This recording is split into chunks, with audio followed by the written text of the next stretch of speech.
This is Edelweiss Dairy's Farmstead Management Plan. My name is Michelle Gerber. I'm Devin Vrend. I'm Delia. Farmstead Plan and Design Part A.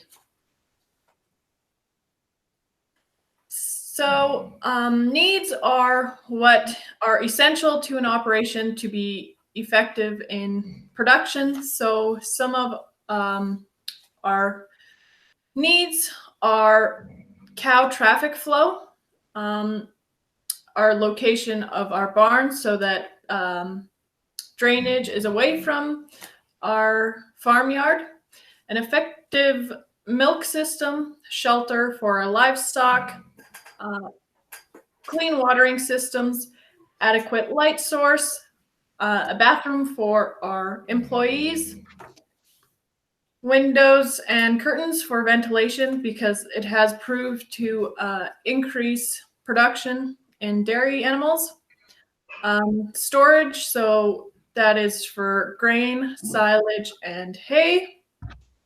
And those are our needs.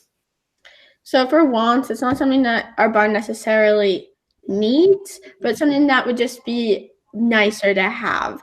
So like a cow brush, it's super awesome for the cows because they love them. Although there is a downfall because sometimes their tails can get caught in it. But just aside from that point, the cows really love them. We would like to have a beautiful fan in our barn just to like help ventilation and everything like that. It'd also be awesome for our calves' health to have a climate control in the barn, like in the calf facility. We want to have LED lights because lighting is actually super important to have in a dairy barn. We want to have a water filtration system for the water. It'd be awesome to have some high quality feeds that we can feed our animals. It's also be good to have a temperature controlled barn to help the animals just keep the status quo every day, right? And it'd also be good to have calcium in our beds just to help decrease mastitis rates. And also something that's nice is heated floors in the parlor to help warm up the pipes in the winter. This is something that a few dairy barns I've worked at have, and it seems to work really well. So the location we have chosen is also the location for Mark's project. It is in Haywood, Manitoba. It's a 2 or 3 range roads west of Haywood. The soil in the zone is horizon soil labeled H. So Haywood is located in Central Plains. In this area, our warmest month being July, it usually gets around 25 to 13 degrees Celsius. And then in our coldest month, it gets to about -12, -23 degrees most of the time. So just being prepared for those weather climates would be very essential to our operation. The geography that Haywood falls under. So we're in the Central Plains and we're also a part of the prairies. In the Central Plains, we have super fertile soils. So as you can see in the picture on the left, there's some dark brown, brown, black soils in that area that we reside. And these have super high concentrations of humus, phosphoric acid, phosphorus, and ammonia, which is good agriculture yield soils, as they have a high moisture content and also would then have a high organic matter content. So in Manitoba, the land is quite flat and there's no mountain range to help protect us from harsh weather like Alberta has. But then it also means that the land is quite flat and there's not many disturbances. So Portage La Prairie is our closest city to our farm location. And some statistics from Portage La Prairie, the precipitation was about 20 inches of precipitation through the year, or 527 millimeters. So southeastern Manitoba has fairly high precipitation, but in our specific location, it is quite a bit lower than the surrounding areas. So with that, we have to make sure that our water infiltration rate is really good. So some of the ways you can improve water infiltration is increasing soil microbes and incorporating organic matter. This is just a way to utilize all the precipitation that we do get because it is lower than the surrounding areas. So that will increase our overall yields.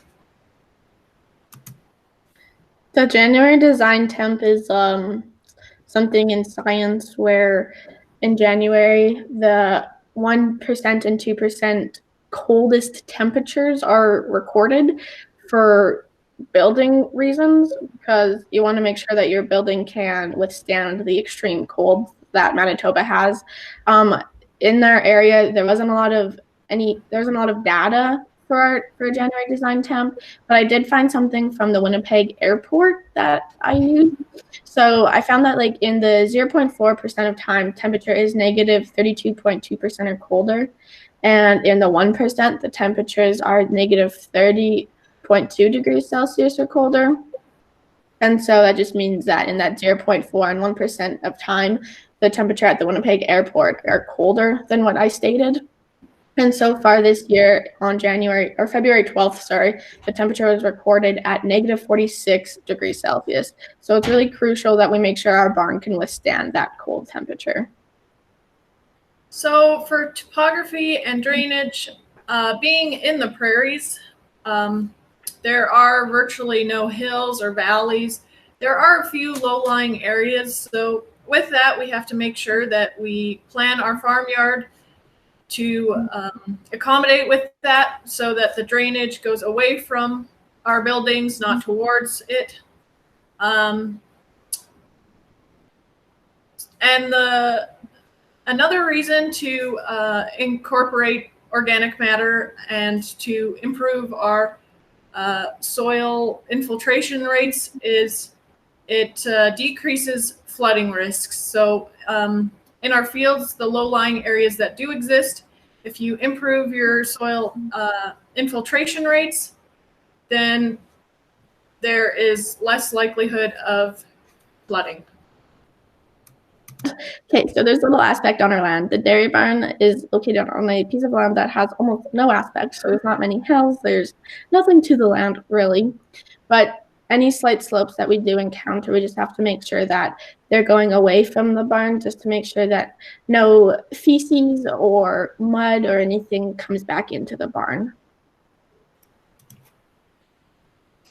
Prevailing winds are predominantly from the south, but in winter and spring months, they often do come from north and northwest. So taking that into account, we have planned to build our dairy barn facing west to east. So this just prevents snow drifts going into our barn. This also helps with ventilation because of the curtains that are on our barn. It's really good for the wind to flow through the barn and really improve ventilation within our barn. Prevailing winds can get pretty strong, as you can see on this diagram. So we have decided to put up shelter belts to mitigate the effects of the wind and to protect our livestock. All right, so now the rest of this presentation is more focused on the actual barn that we are building itself. So here we go. So we want to have a very functioning barn. So that means we're going to have a lot of different areas for cows, people, easy walking, you know. So for our cow rest and feed area, we're going to have 2 compost packs. We're going to have very wide alleys for cow comfort, and we're going to have plentiful amount of water troughs for easy access for the cows. We're going to have a milking parlor where the robots are going to be. And we're also going to need a milk storage room where their 10,000 liter tank will be held. After the cows are done being milked, they're going to go through a sort area. And on that sort area, their tags will read to the sorter, and that will either put them in whatever pen that they need to be. And in this area, they're also going to be walking through a footpath to increase their foot health. We're going to have many different pens for different reasons, and we're going to have a pre-fresh pen where our cows that are ready to calve will be kept. We're going to have a fresh pen where animals that have recently calved and need to be held away from the main herd for a few days will be kept. And we're also going to have a sick pen for animals that need to be treated or need a little bit more extra attention. That's where they will be. We're also going to have an office for the milkers or workers that are on the farm. Their computer will be in this area, and there'll also be a lunchroom in this area, and the bathroom will be conjoined to this room. Our storage room will hold all of our breeding supplies, veterinary supplies, and anything that might be needed throughout the day. All right, so the style foundation we'll be using is spread footings and a foundation wall. This is just due to the area that we're in. We're going to need something that's very durable and has a lot of strength to it, due to where the barn is and the size of the barn. The one real requirement we'll need is that it'll have to be at least 7 to 9 feet deep just to be below the frost line. And regarding to framing, we're going to go with more precast concrete panels. This is just due to the extra durability and the insulation that we'll get from these precast panels, and it's just better for the climate that we're in. So if you look to your right, you'll see that we have a layout of what our farm is going to look like. So as you can see, we kind of split off into sections. So the top area will have a windbreak with our house and machine shed. And then off to the right here, we'll have a kind of like a feed area. So our bunkers, our silos, and our commodity shed. And then in the bottom left-hand corner, we'll have all kind of our livestock facilities and manure storage areas. And then even though it's not shown on the layout, we'll have windbreaks still to the south of that. We're going to need a lot of materials to create this barn, as it is going to be a large facility. We're going to need some precast concrete panels. We're going to need human doors, bay doors, screens, and curtains for the outside areas. And then on the inside, we're going to need concrete to fill the entire floor with. We're going to need metal gates, an automatic sorting gate. We're going to need metal fences, feet baths. We're going to need lots of water troughs. We're going to have some automatic head locking systems. And the most expensive thing for the interior will be our 2 milking systems, which will cost us about $1 million.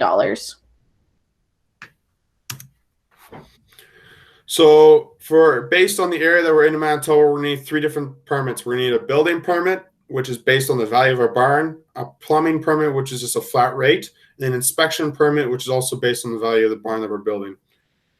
So this large number here, that's around 1.68 million, is a rough estimate based on our research and the materials that we need of what our barn's going to cost. Now, due to the complexity of the barn, this is a very, very rough estimate and based on the research that we have. So in this cost is also included a 10% for labor and then also 5% for different miscellaneous costs that we miss. But still, this could range from another 200 to 300,000. All right, and then on the left here, we have it's a snippet of the AutoCAD design of what our barn would look like. So you see the different areas, as you can see the compost pack, the waiting area, and the sort area, and then our different pens and office and other parts of the facility. For electricity, we're going to be using a power lines coming across from the farm. We haven't fully decided yet if we're going to put a transformer on the other side of the road or put a power line across the road and put transformer on our side. That's still all up for decision. The reason we're using the power line is it's just cheaper than using underground wiring.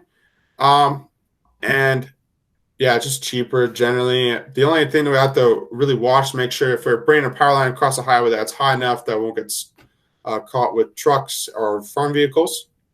Another key note is that we'll have a automatic backup generator within our farm that will run the robots and keep the milk tank at the right temperature just in case of a power outage. And then we'll also have a backup PTO-driven generator as well. So for the heating and cooling in the barn, it's very simple system. So we'll have a temperature sensor in the barn that's constantly regulating the temperature, and it will adjust the curtains on the side of the barn when needed. So if it's too hot, it'll raise the curtains, allow for more airflow. If it's too cold, it'll lower the curtains and seal the curtains. Two options in the future that we could add onto the barn to increase cow comfort with heating and cooling is add fans and vents into the roof to allow for more air circulation during different seasons. All right, now here are some photos of what our barn could potentially look like based on the design and the program that we're using. We use Google SketchUp for this. So as you can see, this is the outside of the barn. We have a lot of different bay doors, as there's many different areas that we might have to get in with the tractor to clear out and stuff. And you'll notice that we only really have 2 human doors. One thing we could add in the future is more doors for humans to go through, so we don't have to be opening up bay doors and increasing airflow through, say, colder months when we're trying to keep it nice and warm. And then here's the inside of the barn. So as you can see from the top, you can see again all the different areas. And then in the second row, we have the kind of split up the barn in half. So in the back area, you can see the different robots, the sort areas, the different pens available, and then the way that the cows can get in between the pens or across the alley. And then the bottom row is just an overall view from the different angles of the barn. And then other than that, that's the presentation. Thank you for watching, Sandy, and hope you enjoyed it. Thank you for following along. Thanks, Bye. Sandra. Bye. Wait, end this. Boys. Yeah. Glitching out. It still says record. Stop.